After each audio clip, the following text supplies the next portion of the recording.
नमस्कार दोस्तों, स्वागत है आपका अपने यूट्यूब चैनल एवनारा वर्ल्ड में। Himachal Pradesh staff selection commission previous years question papers part 8 में आप सबका स्वागत है। तो पहला प्रश्न है, the public health and sanitation subject is included in the constitution of India in. भारतीय संविधान में लोक स्वास्थ्य और स्वच्छता विषय शामिल किया गया है। आपके पास ऑप्शन है union list, state list, concurrent list, none of these. संघ सूची में, राज्य सूची में, समवर्ती सूची में, इनमें से कोई नहीं। इसका जो राइट आंसर है गाइज वो है state list. Option B is the right answer, यानी कि राज्य सूची में जो आपका क्या आता है, the public health and sanitisation, यानी कि लोक स्वास्थ्य और स्वच्छता, ये आपका राज्य सूची में आता है। Option B is the right answer. अगला प्रश्न है, which of the following units of urban local self government doesn't have constitutional foundation. निम्न में से किस शहरी स्थानीय स्वशासन इकाई का संवैधानिक आधार नहीं है? Municipal corporation, municipal councils, nagar panchayat, none of these, यानी कि नगर निगम, नगर परिषद, नगर पंचायत, या इनमें से कोई नहीं। इसका जो राइट आंसर है गाइज नन ऑफ दीज, इनमें से कोई नहीं। Option D is the right answer. Guys इससे पहले हम 7 पार्ट ऑलरेडी अपलोड कर चुके हैं। अगर आपने अभी तक नहीं देखे तो आप हमारे चैनल की प्ले लिस्ट में जाके देख सकते हैं। बेहद ही महत्वपूर्ण और important last 10 years question paper जितने भी क्वेश्चन हम ले रहे हैं ये, और आपके अपकमिंग एग्जाम्स के लिए काफ़ी इंपॉर्टेंट है, चाहे वो HPSSC की बात हो या HWPSSC की बात हो। अगला प्रश्न है, finance commission is constituted under which article of the Indian constitution. तो ये काफ़ी बार प्रश्न पूछा जाता है और रिपीटेड क्वेश्चन है ये। वित्त आयोग का गठन भारत के संविधान के किस अनुच्छेद के अधीन हुआ है? इसका जो राइट आंसर है गाइस ए, आर्टिकल 280। ये कुछ इंपॉर्टेंट आर्टिकल मैं आपको बता देता हूँ, जैसे आर्टिकल 72 है ना, आर्टिकल 72, 77 ये आपके प्राइम मिनिस्टर से रिलेटेड है। UPSC से रिलेटेड आर्टिकल 315 to 324 है। और उसके बाद अपना 324 ये आपका क्या कहते हैं अपना सुप्रीम कोर्ट से रिलेटेड है। उसके बाद आपका आर्टिकल 214 हाई कोर्ट से रिलेटेड है ना। इस तरह से 356, 352 और 360 ये आपका नेशनल इमरजेंसी से रिलेटेड है। 352 ये स्टेट इमरजेंसी, ये फाइनेंशियल इमरजेंसी। तो कुछ एक इंपॉर्टेंट आर्टिकल है जो आपको याद रखने हैं, है ना, तो जो बार बार पूछे जाते हैं। जैसे आपका फंडामेंटल राइट्स है वो भी काफ़ी बार पूछे जाता है। जैसे आपका फंडामेंटल जो राइट्स है 12 से 35 आर्टिकल, है ना। 51A फंडामेंटल ड्यूटीज़ जो है, फंडामेंटल ड्यूटीज़ और फंडामेंटल राइट्स, इनके बारे में आप थोड़ा इन आर्टिकल्स को याद रख सकते हैं। अगला प्रश्न है, the constitute assembly of India started functioning from.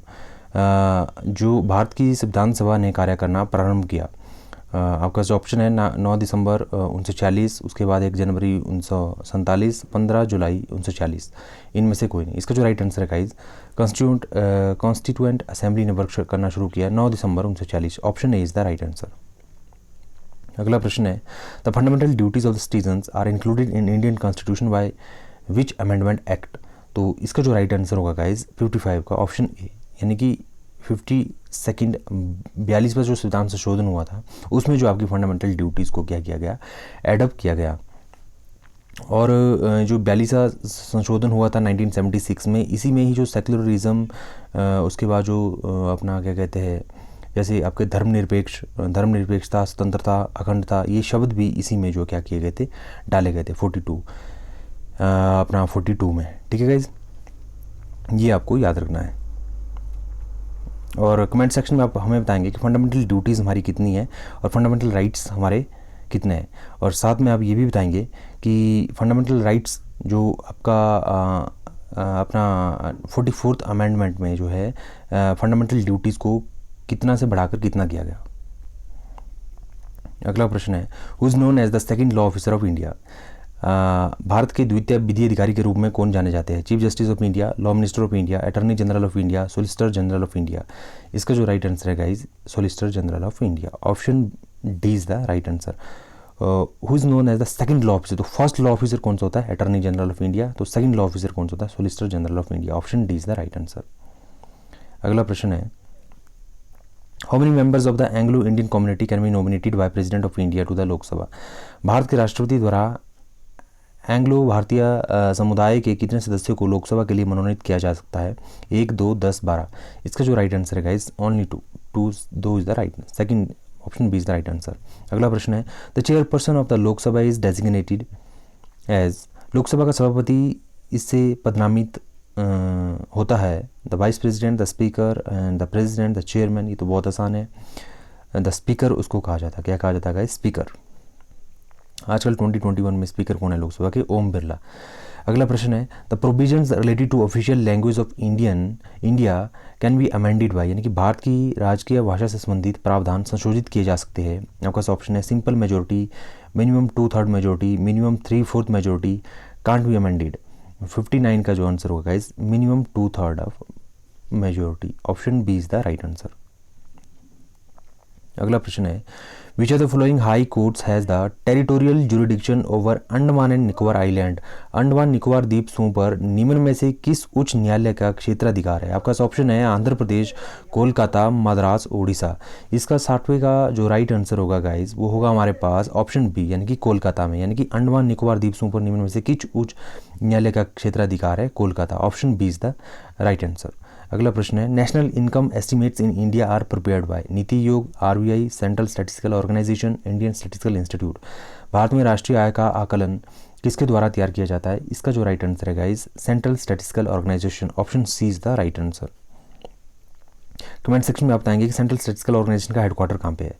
अगला प्रश्न है in which one of the year rolling plan was in operation in India, Bharat में रोलिंग प्लान किस वर्ष प्रचलन में था? 1968 से 69, 78 से 89, 88 से 89, 1990 से 91। तो भारत में रोलिंग प्लान किस वर्ष प्रचालन में था? 62 का जो राइट आंसर है गाइस 78 से 79 तक, यानी कि 1978 से 79। Option B is the right answer. ये भी काफ़ी बार रिपीट क्वेश्चन होता है ये। Which state has the lowest literacy rate according to the census 2021, यानी कि जनगणना 2011 के अनुसार किस राज्य में सबसे कम साक्षरता दर है? Jharkhand, Chhattisgarh, Haryana, none of these. तो इसका जो राइट आंसर है गाइस वो है आपके पास नन ऑफ दीज। देखिए बीमारू इसको इस कैटेगरी में रखा गया था इन सभी राज्यों को, बीमारू, जिसमें सबसे जैसे लोएस्ट लिटरेसी रेट है ना, जिसमें आपके जैसे बिहार हो गया, आपके पास मध्य प्रदेश हो गया, अपना आंध्र प्रदेश, राजस्थान, उत्तर प्रदेश, इस तरह से इनको इस तरह की कैटेगरी में रखा गया था बिहार। तो इस तरह से इनको lowest literacy rate I think Bihar का है, आपने बाकी देख लेना आपने। Bharat Nirman plan is associated with the development of, Bharat Nirman plan किसके विकास से संबंधित है? आपका ऑप्शन है urban infrastructure, rural infrastructure, information technology, bridges and road. तो 64 का जो राइट आंसर है गाइज रूरल इंफ्रास्ट्रक्चर से रिलेटेड क्या है आपका? Bharat Nirman plan. Option B is the right answer. अगला प्रश्न है the poverty level in India is established on the basis of, यानी कि भारत में गरीबी स्तर किस आधार पर आकलित किया जाता है? Per capita income in different states, household average income, household consumer expenditure, slum population in the country. इसका जो राइट आंसर है गाइज वो है आपके पास हाउस होल्ड कंज्यूमर एक्सपेंडिचर, यानी कि घरेलू उपभोक्ता व्यय। Option C is the right answer. अगला प्रश्न है the green revolution in India was the outcome of the efforts of who amongst the following, Bharat में हरित क्रांति निम्न में से किसके प्रयासों का परिणाम थी? डॉक्टर एम एस स्वामीनाथन, सी रंगराजन, के बी कामत, राकेश मोहन। इसका जो राइट आंसर होगा गाइज ये आपकी किसकी थी? Doctor M S Swaminathan. Option A is the right answer, यानी कि जो हरित क्रांति इनके प्रयासों का क्या था? परिणाम था। M S Swaminathan. Option A is the right answer. ये भी काफ़ी बार रिपीटेड क्वेश्चन है, काफ़ी बार रिपीट होता है। अगला प्रश्न है the first heavy electrical equipment manufacturing plant setup in the public sector in India is at, Bharat में सार्वजनिक क्षेत्र में प्रथम हैवी इलेक्ट्रिकल उपकरण निर्माण प्लांट स्थापित किया है। आपका ऑप्शन है Bhopal, Durgapur, Hyderabad, none of these. तो ये हैवी इलेक्ट्रिकल उपकरण निर्माण प्लांट ये जो आपका कहाँ स्थापित किया गया है गाइज? इसका जो राइट आंसर है Durgapur. Option B is the right answer. अगला प्रश्न है the European Union has adopted which of the following as a common currency, European संघ ने निम्न में से किसे सामान्य मुद्रा के रूप में अपनाया है? डॉलर, दिनार, पीसो, नन ऑफ दीज। इसका जो राइट आंसर है guys none of these. Option D is the right answer. अगला प्रश्न है which bank in India performs duties of the central bank, central bank of India, SBI, RBI, none of these. Bharat में कौन सा bank केंद्रीय bank का कर्तव्य पालन कार्य करता है? इसका जो राइट आंसर है हम सभी जानते ही है, इसका राइट आंसर क्या है? सी रिजर्व बैंक ऑफ इंडिया। स्थापना इसकी 1935 में हुई, हेडक्वार्टर इसका कहाँ है? मुंबई में है। तो ये क्रेडिट कंट्रोल करना भी इसका काम है। दूसरा मार्केट को रेगुलेट करना ये सेबी का काम है, security exchange board of India. लेकिन ये एक तरह से सेंट्रल बैंक होता है। किसी भी बैंक को असिस्टेंट चाहिए, कोई भी हेल्प चाहिए, लोन चाहिए, तो वो आपका आरबीआई से लेता है। और किसी भी कंट्री में जो एक एमरजेंसी बजट भी रखा जाता है वो भी आरबीआई में ही रखा जाता है।